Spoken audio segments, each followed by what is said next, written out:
Alright, good evening ladies. Sorry for the backdrop, I'm obviously on holidays right now, but yeah, I wanted to bring you this video anyway. And in today's video we're going to be discussing the Bitcoin ecosystem, potential DeFi on Bitcoin. If there's this is an extremely new category, so if you're watching this video, you're probably very early, and we're going to go through if there's a huge opportunity right here, or whether this is just complete garbage and completely useless. Why would you build Bitcoin DeFi on Bitcoin? If you asked me a year ago, I would have said DeFi on Bitcoin makes no sense whatsoever. But now with new protocol upgrades like ordinals and runes, which are dropping in a few days, potentially there's some new opportunities and some new use cases that can be built on top of Bitcoin. And we're going to go through all of that in today's video and all the best opportunities in this ecosystem.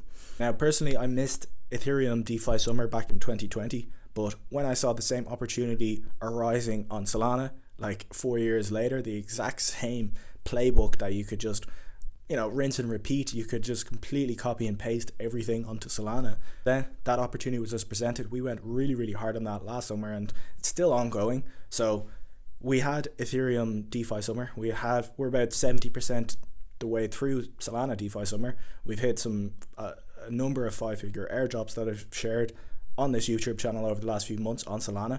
But now potentially there's a new opportunity, which is Bitcoin DeFi summer.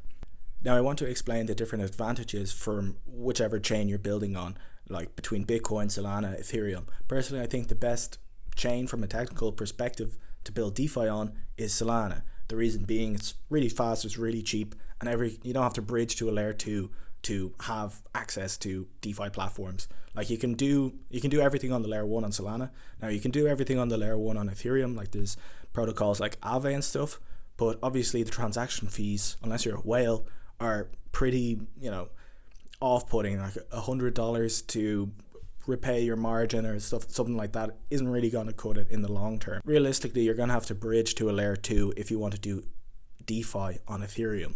So I think Solana is probably the winner when it comes in the long term. If nothing goes wrong with Solana, it's probably one of the category leaders in DeFi in my opinion. And I think Bitcoin kind of takes the cake when it comes to NFTs. The reason being that I think Bitcoin ordinals are better than Ethereum NFTs or Solana NFTs is because with Bitcoin ordinals, the actual image or the data is fully inscribed onto the blockchain. Whereas with Ethereum, most of the time, it's just a link to an IPFS site. So the image isn't actually stored in the blockchain. It's just a link to the image, which is stored on a decentralized file storage platform. So I think Bitcoin ordinals take the cake for NFTs because, it's the biggest chain. It's all fully on chain. It's the biggest flex chain. Ordinals and NFTs, you don't have to be really, if it's a big flex, if it's a big luxury purchase kind of to show off kind of thing, you don't need to be getting in, and you don't need really high transaction throughput, really high cheap fees for that. So, and Bitcoin's obviously the biggest chain. If you want your ordinal, your piece of art to last 100 years, you're probably going to put it on Bitcoin. And that's probably even a much better storage solution if you want your image to last for 100 years than AWS or any of the decentralized storage platforms, to just put it onto the Bitcoin blockchain directly, inscribe it into Bitcoin, and then it has to remain in the chain forever. That's one of the more interesting aspects of Bitcoin, I think, is actually ordinals, the actual images. So that could be decentralized art, decentralized communities, etc. You know what NFTs are at this stage. So that kind of puts Ethereum in a weird spot where Solana takes the cake on DeFi and Bitcoin takes the cake when it comes to NFTs, in my opinion. But let's see if there's any other opportunities that Bitcoin has.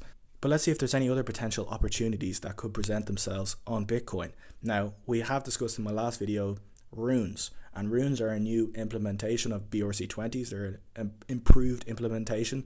They basically remove a lot of the UTXOs. There's a load of additional UTXOs created when you're trading BRC20s, but with runes there's much less UTXOs, which makes transactions a lot cheaper on Bitcoin and doesn't clog up the network essentially. So it's a more streamlined version of BRC20s, and runes and BRC20s are basically fungible tokens being built on Bitcoin, just like ERC20s or SPL tokens on Solana. So basically with runes, you're going to be able to trade fungible tokens like meme coins. And the other big thing that could be built on Bitcoin, that not basically no one I've seen talking about, but which could really be built on Bitcoin, are stable coins. Obviously, one of the biggest use cases of cryptocurrency so far has been stable coins. And a lot of that trading has happened on Ethereum, Tron, and Solana. But now it could potentially be starting to happen on Bitcoin with Bitcoin runes. And the other nice thing about runes is that they're going to be Lightning compatible. And so far, Lightning hasn't really taken off in the way that a lot of Bitcoin maxis thought it would take off. Everyone would be using Lightning to send Bitcoin and paying for their coffee. But Lightning is quite clunky still, and it never really got adopted, and it just never really got adopted apart from El Salvador. And there's a lot of problems with it. It's very centralized. You don't really have custody of the Bitcoin when you have a Lightning node. It's very difficult to set up. It's one of the main problems. However, the fact that Bitcoin runes are going to be tradable over the Lightning network might bring more users into Bitcoin. More people trading these runes means more people coming onto Bitcoin, which means more people probably coming onto Lightning, which means potentially Lightning will finally upgrade a bit and become a little bit more UX friendly and a little bit more usable. And all of this obviously helps the Bitcoin network immensely by securing the network further, because their transaction fees are going to be going up, which means the long-term Bitcoin security, the questions around that gets reduced a bit, because now there's actual viable, sustainable revenue for the Bitcoin miners once the 21 million Bitcoin have already been mined. Alright, so let's start talking about some projects being built on Bitcoin. First, I want to talk about one that I'm actually farming and one that I'm actually quite excited for. And this is all on the actual Bitcoin layer 1. And this is a good tweet. It kind of shows that Ethereum laid the groundwork for Solana and now potentially for Bitcoin by showing what was actually adopted, what were the common pitfalls for creators or builders building DeFi applications, or NFT marketplaces, or any sort of applications on Ethereum. They kind of laid the groundwork and made all the mistakes, so now Solana and Bitcoin don't have to make those same mistakes. Now, the first platform I want to talk about that I'm actually actively farming is called Liquidum. And essentially Liquidum allows you to borrow and lend against your ordinals. And they have a points program. So I quite like doing my bit of farming on the side.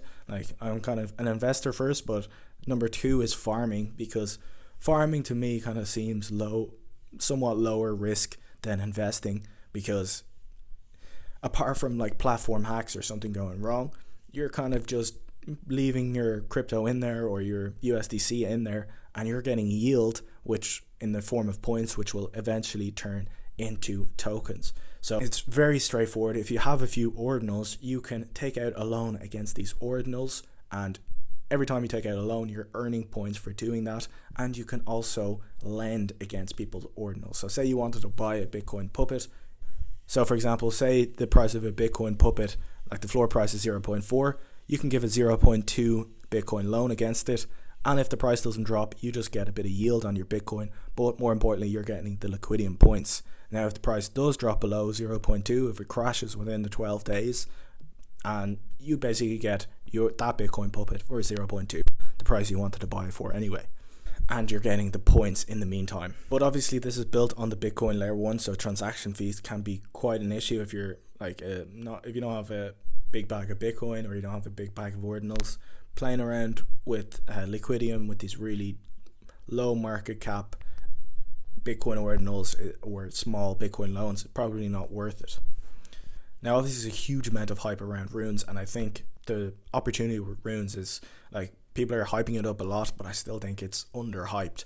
When you think about it, the market cap of all the runes put together, all the pre-runes projects, which are all essentially meme coins at the moment, it's probably $2 or $3 billion max. But the market cap of Bitcoin is $1.3 trillion. So almost 1,000 times higher than probably 1,000 times higher than the market cap of runes. So I don't see any reason why it couldn't get to 1% instead of 0.1%. Why it couldn't get to 1%, or even potentially 10%.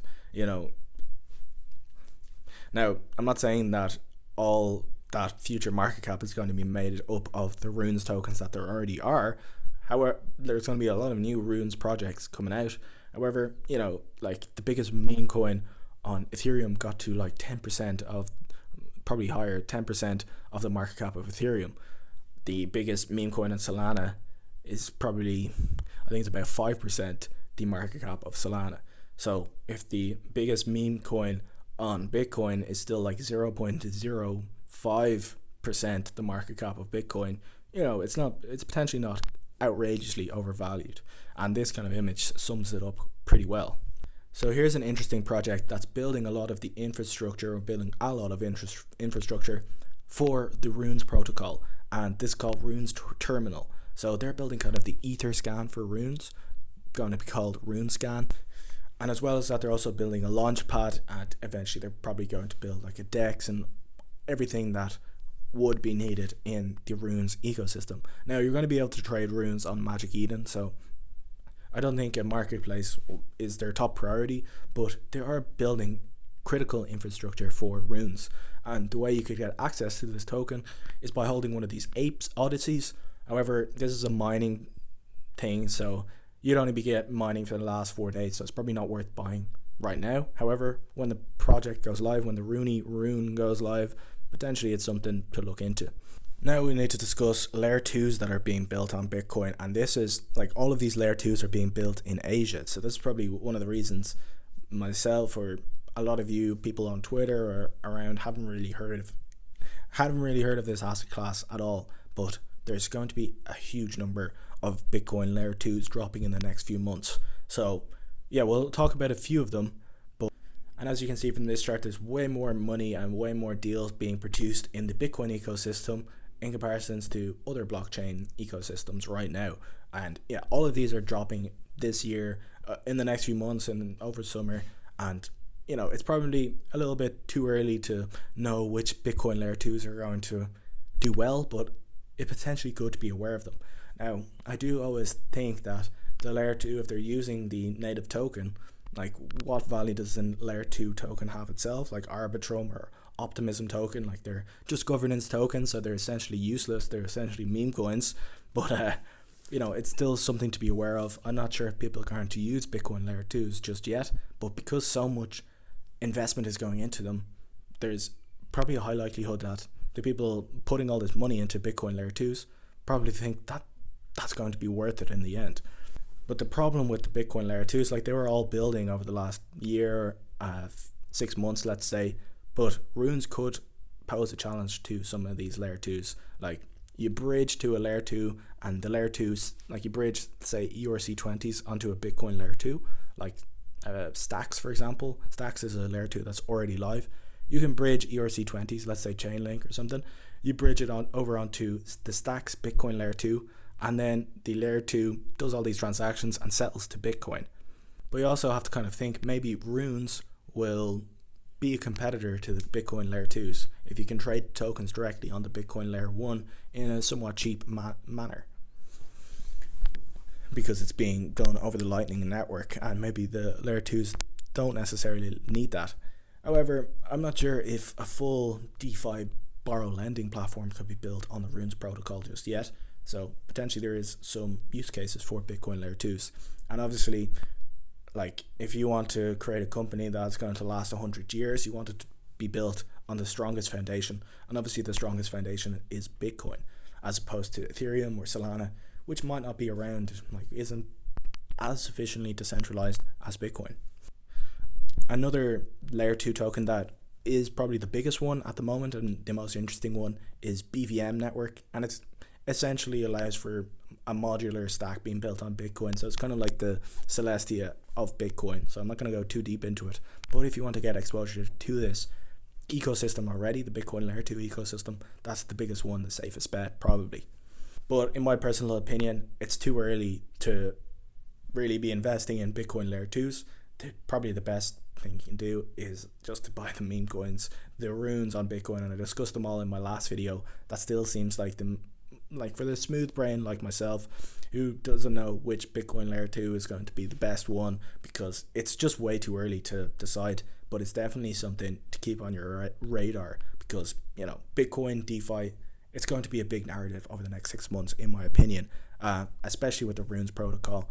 That's going to bring a lot of users over onto Bitcoin, trading shitcoins, trading tokens, and a lot of builders trying to build new interesting projects. Alright, that's all for today's video. I really hope you enjoyed the video, and I can't wait to see the next one. Thank you so much for watching. Bye.